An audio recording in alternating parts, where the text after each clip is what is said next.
नमस्कार दोस्तों, आपका हमारे चैनल में स्वागत है। दोस्तों आज मैं रिव्यू करने जा रहा हूं डॉक्टर ट्रस्ट मेक के पल्स ऑक्सीमीटर का। और दोस्तों साथ ही साथ मैं आपको ये भी बताऊंगा कि कैसे कोई भी पल्स ऑक्सीमीटर आपको यूज़ करना है और कैसे किन बातों की को ध्यान में रखना है ताकि आपकी रीडिंग एक्यूरेटली आए, क्योंकि कुछ फैक्टर हैं जो आपकी रीडिंग को इफ़ेक्ट कर सकते हैं। तो आप वीडियो को जरूर पूरा देखिएगा। इसमें पल्स ऑक्सीमीटर के बारे में जनरल बातें आपको सारी बताई जाएंगी। तो चलिए शुरू करते हैं इस वीडियो को डॉक्टर ट्रस्ट के पल्स ऑक्सीमीटर से। सबसे पहले मैं आपको बताता हूँ कि इस बॉक्स में हमें क्या क्या मिलता है। हमें इस बॉक्स के अंदर पल्स ऑक्सीमीटर मिलता है और इसी में 2 बैटरी आती हैं जो मैंने इसके अंदर डाल दी हैं, और साथ में ये एक रिबन आता है जो उसको अटैच कर सकते हैं और आप कहीं पर भी टांग के, जैसे कुछ लोग गले में टांग के घूमते हैं, डॉक्टर वगैरह हैं या कुछ कहीं पर करना है तो आप इसको हैंग कर सकते हैं। और इसका एक मैनुअल साथ में आता है कि कैसे इसको जनरल इंस्ट्रक्शन यूज़ करनी है बस। और इस बॉक्स में कुछ नहीं है। और दोस्तों ये मैंने अमेजन से मंगाया है, मुझे 4,000 रुपये का मिला है। तो कोविड का टाइम था तो ये 4,000 में MRP के ऊपर ही मिल रहा था, पर नॉर्मली तौर पे ये आपको 2,500 से 3,000 रुपये में अमेजन से ईजिली मिल सकता है। दोस्तों इसकी जो खासियत है वो मैं आपको दिखाता हूँ कि ये PI को भी शो करता है और SpO2 को तो मतलब कि शो करता ही है। और उसका जो डिस्प्ले है वो OLED है, तो काफ़ी शार्प और क्रिस्प है। और इसमें अलार्म फंक्शन भी है जो आप चेंज कर सकते हैं अपनी सुविधा अनुसार। हाई एक्यूरेसी को बताया गया है, डायरेक्शन चेंज का बताया गया है, आप किसी भी डायरेक्शन में इस डिस्प्ले को मूव करवा सकते हैं। और दोस्तों इसके अंदर एक चीज़ बताई गई है कि जो आपका PI इंडेक्स है ये मिनिमम 0.3% से मेजर करना शुरू कर देता है, जो कि बाकी जो हैं अदर ब्रांड का जो उन्होंने मेंशन किया हुआ वो 0.6% से है।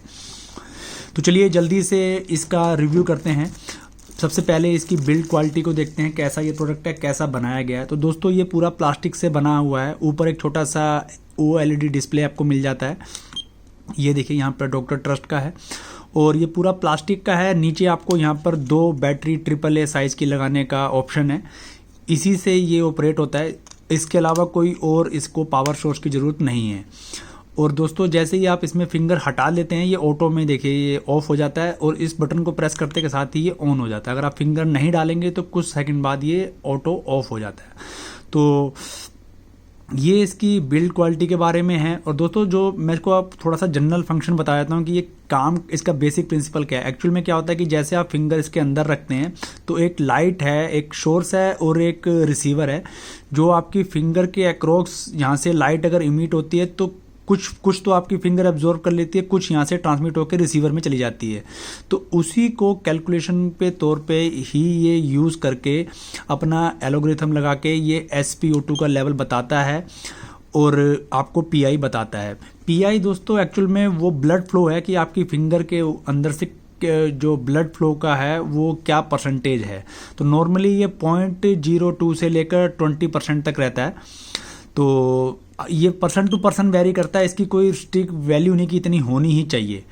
तो चलिए शुरू करते हैं सबसे पहले कि कैसे आपको मेजर करना है SpO2 लेवल अपना। सबसे पहले आपको अपनी फिंगर, जो इंडेक्स फिंगर है या मिडल फिंगर है, इसको थोड़ा सा ओपन करके, ये देखिए आपको लाइट दिख रही होगी जो रेड कलर की, इसमें आपको फिंगर को पूरा इंसर्ट कर लेना है। ये सामने का जो हिस्सा है यहाँ पे टच हो जाएगी आपकी फिंगर। तो ये बटन को प्रेस करना है, यहाँ पे इसको ऐसे रख देना है। कुछ सेकंड आपके ये ब्लड फ्लो को चेक करेगा और यहाँ पे रीडिंग दिखाना शुरू कर देगा। ये देखिए मेरा 99 चल रहा है SpO2 लेवल। और बीच में दोस्तों जो है वो PI परसेंटेज है, ये 8.5 8.9 ये वेरी करता रहता है। और राइट साइड में जो दोस्तों है ये है हार्ट रेट है, ये पर मिनट आपका हार्ट बीट की क्या रेट से आपका हार्ट बीट धक धक करता है। तो ये देखिए 77 78, तो नॉर्मली जो एडल्ट होते हैं 30+ उनका इतना ही चलता रहता है। मेरी एज 30+ 35 ईयर है, तो नॉर्मल है। और यहाँ पे SpO2 लेवल भी 98 99 जो चल रहा है ये भी नॉर्मल है। तो दोस्तों आप इसको किसी भी डायरेक्शन में शिफ्ट कर सकते हैं। ये देखिए किसी भी, इसको बस आपको टॉगल करना है तो किसी भी डायरेक्शन में ये शिफ्ट हो जाता है। तो जो मैंने आपको बताया था कि जो डिस्प्ले डायरेक्शन चेंज है वो ऐसे है। तो दोस्तों ये तो था इसको मेज़र करने का तरीका। जैसे ही मैंने देखिए फिंगर बाहर करी है ये आउट हो गया और कुछ टाइम बाद ये डिस्प्ले ऑफ हो जाएगा और ये अपने आप को शट ऑफ कर लेगा। अब दोस्तों मैं बताता हूँ आपको कि मेजर करने से पहले आपको सबसे बातें ध्यान रखने की ज़रूरत क्या है। सबसे पहले तो ये है कि आपकी जो फिंगर है वो साफ़ होनी चाहिए, ताकि कोई भी लाइट एब्जॉर्बिंग पार्टिकल या कुछ ऐसी चीज़ आपके फिंगर या नेल्स पर ना हो। जैसे कुछ लेडीज़ मतलब कि जो नेल पॉलिश होती है वो यूज़ करती हैं, तो वो लाइट को डिस्टॉर्ट करती हैं, वो लाइट एब्जॉर्ब कर सकती है, उसमें कुछ पिगमेंटेशन होते हैं, तो वो आपकी रीडिंग को इफ़ेक्ट करेंगी।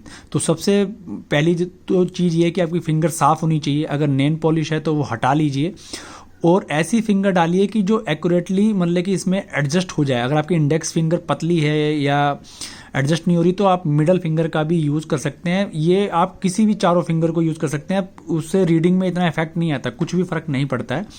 जैसे अगर घर में छोटे बच्चे हैं तो उनको आप थंब भी यूज़ कर सकते हैं, क्योंकि उनकी फिंगर बहुत पतली होती है, तो बल्कि पैर का थंब भी यूज़ ईजिली कर सकते हैं। ये इस बॉक्स में भी दिखाया गया है।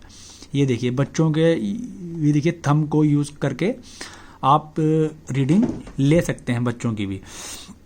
तो ये बातें हैं इसमें ध्यान रखने के लिए। अगर आप नहीं करते हैं तो कई बार आपको एरर मिल सकता है रीडिंग में। और दोस्तों इसकी जो एक्यूरेसी होती है वो 2% होती है। 2% का इन द सेंस ये है कि अगर आपका 98 दिखा रहा है तो 96 भी हो सकता है, वो 100 भी हो सकता है। और दोस्तों जो WHO की गाइडलाइंस के थ्रू है वो 95 से 100 एक हेल्दी साइन है किसी पर्सन का। तो 94 और इससे बिलो जाने पर, 94 से बिलो जाने पर आपको थोड़ा सा मतलब कि अपना ध्यान देना पड़ेगा कि क्यों ऐसा हो रहा है, या कुछ आपके शरीर में कुछ दिक्कत तो नहीं है। तो 94 के बिलो इसमें बाय डिफ़ॉल्ट एक अलार्म बजता है बीप बीप करके, 93 से ही शुरू हो जाता है वो। तो आपको डॉक्टर को कंसल्ट करना चाहिए 93 या उससे नीचे जाने पर। तो ये दोस्तों इसका ओवरऑल ओवरव्यू है, रिव्यू है डॉक्टर ट्रस्ट का। मैंने आपको ये भी बता दिया कि कैसी रीडिंग लेनी है और क्या बातों का ध्यान रखना है। तो दोस्तों आपको कुछ और भी इस वीडियो में जानना होगा तो ज़रूर बताइएगा। Thank you.